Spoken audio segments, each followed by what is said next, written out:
என் பேர் வந்து மோனிஷ். நான் வந்து தமிழக வெற்றிக் கழகம் கன்னியாகுமரி மத்திய மாவட்டம் தக்கலை மேற்கொண்டிய செயலாளராக இருக்கேன். நான் வந்து இதுக்கு முன்னாடியே அந்த மாநாடக ஸ்பாட்டுக்கு வந்திருந்தேன். அன்னைக்கு இதோட செட்டப்பே வேற லெவலில் இருந்தது.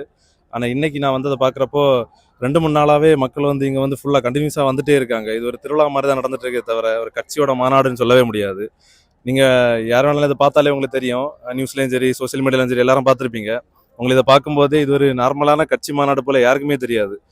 ஃபுல்லாக ஒரு குடும்பமாக வந்து 3 நாளாக இங்கே வந்து செலிப்ரேட் பண்ணி கொண்டாடி வீடியோ எடுத்து அந்த மாதிரி ஒரு நிகழ்ச்சி தான் இங்கே நடந்துட்டு இருக்குது. இது ஒரு மாநாடுன்னு யாரும் சொல்ல முடியாது. இது வந்து தனி ஒரு மனிதனுக்காக, எங்கள் தலைவர் தளபதிக்காக கூடிய கூட்டம் இது. மற்றபடி மற்ற கட்சிகளில் காசுக்காகவோ பணம் கொடுத்தோ கோட்டருக்கோ அந்த கூட்டம் கிடையாது. இது தளபதிங்கிற ஒரு சொல்லு, ஒரு வார்த்தை, அந்த ஒரு மனிதனுக்காக, தனி மனிதனுக்காக வந்த கூட்டம் இது. நீங்கள் பார்த்தாலே தெரியும் இந்த படையை. இன்னும் வந்துட்டே இருக்காங்க, இன்னும் டைம் இருக்கு, வர வர ஆள் வந்துட்டே இருக்குது. நேற்று மதியம் 2 மணிலேருந்தே இங்கே ஆள் நிறைய இருந்தது. இன்னைக்கு காலையிலேருந்தே ஃபுல்லாக சீட்டெல்லாம் ஃபுல்லாகிட்டே இருக்குது. இன்னும் ஆட்கள் வந்துட்டே இருக்காங்க. நான் காலையில் 4:30 மணிக்கு இங்கே வந்தேன். 4:30 மணிக்கு வந்து 5 மணிக்கு உள்ளே வரும்போதே இங்கே ஃப்ரண்ட் ரோவில் 2-3 பாக்ஸ் எல்லாம் ஃபுல்லாக ஆள் இருந்துச்சு.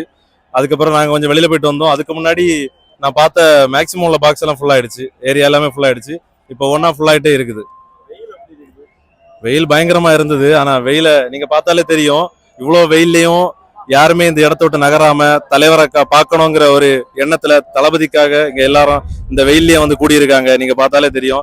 யாருமே எந்திரிச்சு போனாலும் உடனுடன் ஓடி வந்து உட்காந்துடுறாங்க. அவரை பார்க்கணுங்க ஆர்வத்துல இருக்காங்க எல்லாரும். தளபதி லாஸ்ட் மாநாட்டில் ஒரு 45 மினிட்ஸ் பேசியிருந்தாரு. இந்த டைம் வந்து அதிகமா பேசுவாரு, நிறைய விஷயங்கள் பேசுவாரு, மக்களுக்காக பேசுவாருங்கிறது நாங்க நிறைய எதிர்பார்த்துட்டு இருக்கோம்.